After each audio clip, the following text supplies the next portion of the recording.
E falando em bons exemplos, eu vou trazer um ótimo exemplo para você, inspirador, que inspire você e todos ao seu redor. Quando você tem um sonho, o que você faz por ele? Você tem buscado o sonho, tem focado, tem colocado todas as suas forças em prol desse sonho que você tem? Pois muito bem, nós vamos ver agora uma entrevista com Felipe Marcetti Leite. Ele vem sendo conhecido como Cavaleiro das Américas. Ele teve um sonho, ele estava lá no Canadá e veio a cavalo aqui para o Brasil, uma jornada incrível, como a gente vai ver agora na entrevista com o Adriano Idival, que ele vai te passar todos esses detalhes. Nós passamos aqui um vídeo também do Felipe Marcetti Leite durante essa jornada, ele já participou em vídeo aqui conosco, mas ele esteve aqui em Campo Grande, onde fica a sede da rede ESPA, conversou com o Adriano Idival, um bate-papo muito bacana, e veja como é inspirador você seguir os seus sonhos. Veja. O nosso bate-papo hoje é com o Cavaleiro das Américas. E é um bate-papo mesmo, nós vamos conversar. O Felipe Marcetti Leite, ele que percorreu do Canadá até o Brasil. Foram muitos 1000 quilômetros percorridos, ele e os seus 3 cavalos. Felipe, é uma satisfação tê-lo conosco, receber aqui nas dependências do SBA, para você contar um pouco dessa história. Eu acho que o Brasil todo, Brasil não, o mundo todo por onde você passou, tem curiosidade para saber como é que foi. E eu acho que é a primeira pergunta que as pessoas fazem, né? Como é que você teve essa ideia de percorrer essa distância toda a cavalo? Com certeza. Primeiro, obrigado pela oportunidade de estar aqui contando a minha história. Tudo começou com um livro, a importância da literatura, né? Quando eu era criancinha, meu pai lia a história do Wayne Chifley para mim, um suíço que em 1925 arreou 2 cavalos crioulos em Buenos Aires e foi parar lá em Nova York. Uma viagem maravilhosa, que se imagina aquele tempo, em 1925, chegando em lugares na América Central que só tinha índios, passando pelo México quando estava tendo a Revolução. Ele chega em Nova York, é recebido pelo presidente. E quando seu pai ia lendo, você Cara, eu ficava viajando. Eu ficava viajando. Eu lembro que eu montava no meu pôneizinho ali no sítio e ficava imaginando, cara, como que seria possível viajar por todos esses países com os mesmos animais. E se tornou o sonho da minha vida. Foi uma coisa muito forte. Eu acabei indo para o Canadá com 9 anos de idade, me formei em jornalismo lá. E no último ano da faculdade, o sonho virou um projeto. Eu comecei a pesquisar na internet e falei, será que é possível viajar a cavalo hoje, no século XXI? Achei uma associação de Long Riders Guild, que chama, de cavaleiros de longa distância. Vi que tinha gente viajando na Rússia, na América Central, na Argentina. Entrei em contato com eles, montei o projeto, não tinha nada, não tinha uma ferradura para sair. Fiquei 2 anos, que foi 2 anos de teste. Eu acho que o universo estava me testando, você quer ir mesmo? Entendi. Porque foram muitas portas fechadas na minha cara, muita gente me chamando de louco, você não vai conseguir. E um dia o universo conspirou ao meu favor, doaram 2 cavalos maravilhosos para mim, 2 quartos de milha. Tá, mas pera um pouquinho, você está falando que você tinha um projeto, com 2 anos você foi trabalhando esse projeto, você não tinha nem o cavalo? Não tinha nada, eu tinha um cavalo de laço, eu laçava bezerro lá, mas era um cavalo que não ia conseguir fazer a viagem, era um cavalo mais velho. E é uma viagem cara, você imagina, foram 2 anos e 3 meses viajando, então eu não tinha o dinheiro, o recurso que eu precisava para fazer essa jornada. Entendi. Então foram 2 anos ali buscando patrocínio até que eu consegui tudo, e 8 de julho de 2012 eu dei o primeiro passo nessa jornada de 16 mil quilômetros.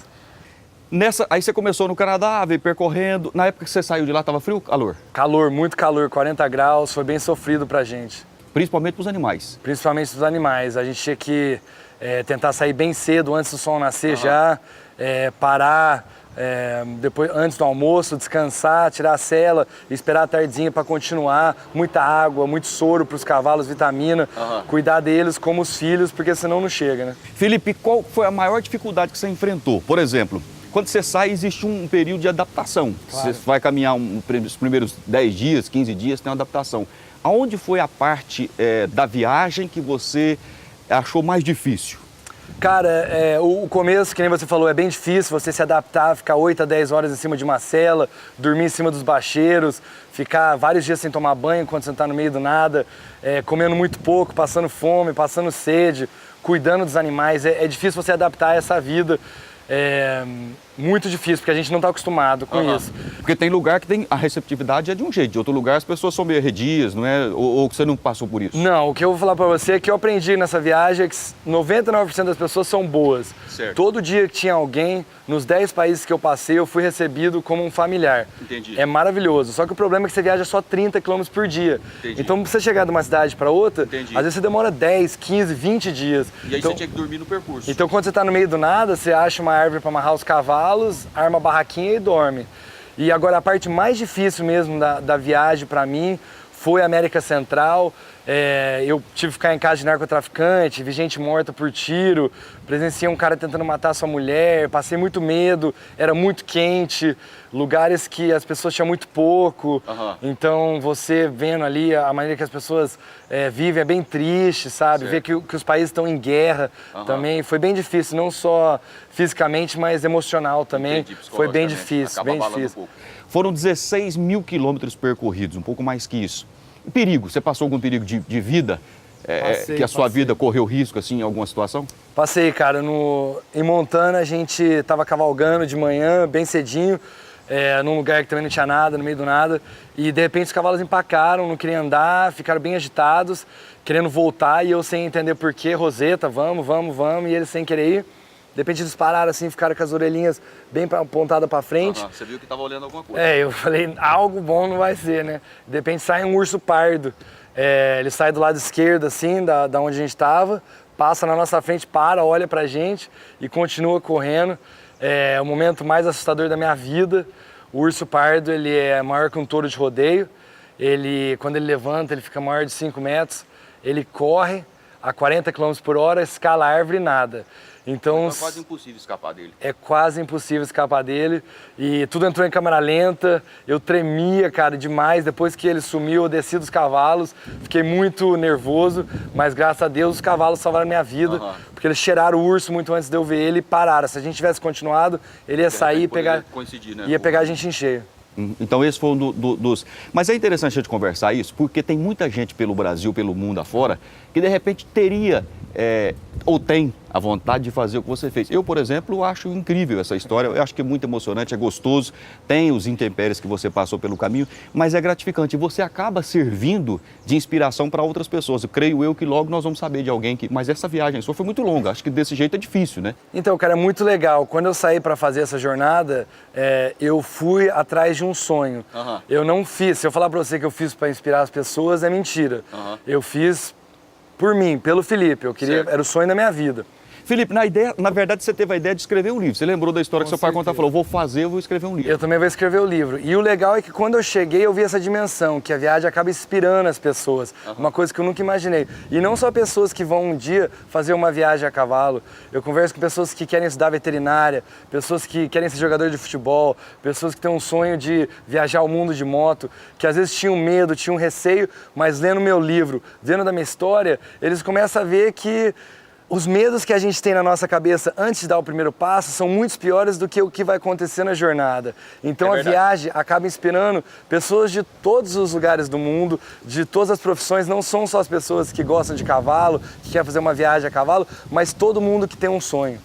O engraçado é que uma viagem como essa está falando sobre pessoas que gostam ou não gostam de cavalo, às vezes não tem, gostam, mas não tem contato, né? Porque tem muita gente que gosta de certas coisas, mas acaba não tendo contato, né? Claro. Gosta, acha bonito. E o cavalo, além de tudo, ele tira o seu estresse. Uma viagem como essa, a gente acha que é uma viagem estressante, mas muito pelo contrário. Pelo que você fala, não é uma viagem estressante. Ela é uma viagem difícil, mas dá um prazer, né? Com certeza. Nossa, o cavalo é terapia pra gente que vive nesse mundo, né? Eu sempre falo que eu sou muito grato de ter nascido no meio dos cavalos. As maiores e melhores lições da minha vida eu aprendi com esses animais. Hoje eu acho que eu sou uma pessoa muito melhor graças a essa influência, a esse contato que eu tive com o cavalo desde criança. E o cavalo é um idioma universal que une pessoas de lugares diferentes. Você cria uma amizade muito forte com as pessoas no caminho durante que você vai viajando, graças ao cavalo. Voltando a falar desse caminho, o que você viu nessa trajetória, nesses 16 mil quilômetros, que chamou a sua atenção? Gente, eu não sabia que isso era assim, isso é diferente. Algo inusitado. Cara, muitas coisas. Eu acho que... Mas o que mais me impactou como jornalista foi as mudanças climáticas que a gente está vivendo hoje. Todos os países que eu passei era a pior seca da última geração, dos últimos 100 anos. Nos Estados Unidos eu ia dormir com os cavalos sem água, tinha que dar óleo de cozinha para eles para prevenir cólica, passei muito medo. Na Bolívia eu cheguei em lugares que eu não podia dar água para os meus cavalos nos rios, de tão poluídos que eles estavam. No Brasil, no ano que eu cheguei, o nosso sítio, que tinha uma nascente de mais de 40 anos, secou pela primeira vez. Então isso me assustou muito, a maneira que a gente trata a natureza.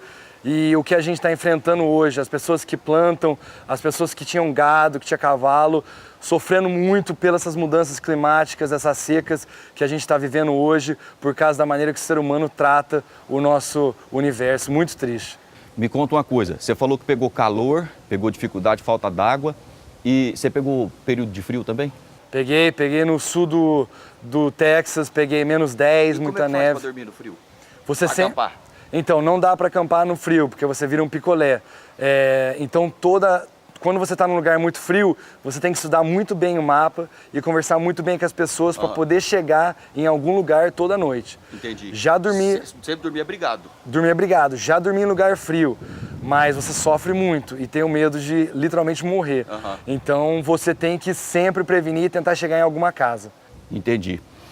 Bom, Felipe, esse papo é muito gostoso, é muito bom. Nosso tempo também já vai chegando ao final, mas eu gostaria que você falasse o que tem nesse livro, que está escrito nesse livro que nós não conversamos. Porque você sintetizou mais ou menos a sua história, contou, dá para que os amigos que estão nos acompanhando sempre pelo SBA tenham uma ideia. Claro. Quem tem vontade de fazer uma viagem dessa, uma caminhada dessa, eu acho que já dá para a pessoa ter uma ideia. O que você conta nesse livro de importante, de repente nós não conversamos, você gostaria de relatar? Esse livro, cara, ele tem muitas aventuras, ele é um livro motivacional. Eu acho que as pessoas que terminam o livro, todo mundo tem uma viagem de 16 mil quilômetros dentro dela, todo mundo tem um sonho. E eu acho que esse livro vai mostrar para você que quando você tem foco, força e fé, tudo é possível. Mas a maior mensagem que esse livro leva, que me impactou muito, como eu falei antes, é a bondade das pessoas. Tem uma história aí dentro que eu conto de uma família muito simples na Guatemala, morava num barraco, tinha poucas coisas, né? Que às vezes na nossa sociedade a gente mede riqueza com coisas, mas era uma família extremamente rica, porque eles eram felizes, tinha a família deles, tinha o sitinho deles. E no momento que eu cheguei lá com meus cavalos, com as minhas câmeras, com o meu telefone, eles viram que eu era o pobre naquele momento. Eu não tinha minha família, eu não tinha um telhado em cima da minha cabeça, e eles tinham uma galinha que eles estavam guardando para o Natal. E a noite que eu estava lá, eles sacrificaram essa galinha para me dar de comer. E essa solidariedade que eu encontrei nessa casa, eu encontrei em todas as Américas, eu encontrei aqui em Campo Grande, fui recebido como família pela família do Sr. Norberto Leite, a Patrícia, pelo Aras Nevada aqui, do Gustavo, por várias pessoas. E no Brasil inteiro, no México, na Guatemala, em todos os lugares, me receberam como família. Então isso é lindo demais para mim, mostrar para as pessoas que o mundo não está perdido, que tem muita gente boa ainda. Gostei disso, essa fala sua no final do nosso bate-papo foi muito interessante. E aqui tem muitas as informações, tem foto aqui. Você registrou tudo, né? Registrei tudo, cara. Eu sou jornalista, acabei pagando a viagem com o meu trabalho, eu vendi o projeto para uma produtora dos Estados Unidos, filmei tudo para eles, vai ser lançado um seriado de televisão logo mais, escrevia para um jornal de Toronto e escrevi o livro contando toda essa trajetória aí do Canadá até o Brasil. Maravilha. Felipe, sucesso para você, meu amigo, e lembrando que nós estamos sempre de braços abertos para te receber e mostrar um pouco da sua história para o Brasil e para o mundo. E é interessante a sua fala quando você diz que o mundo tem jeito, o mundo não está perdido. Tá perdido não, muita gente boa. Muito obrigado, irmão. Valeu, sucesso, meu irmão. Valeu. Valeu.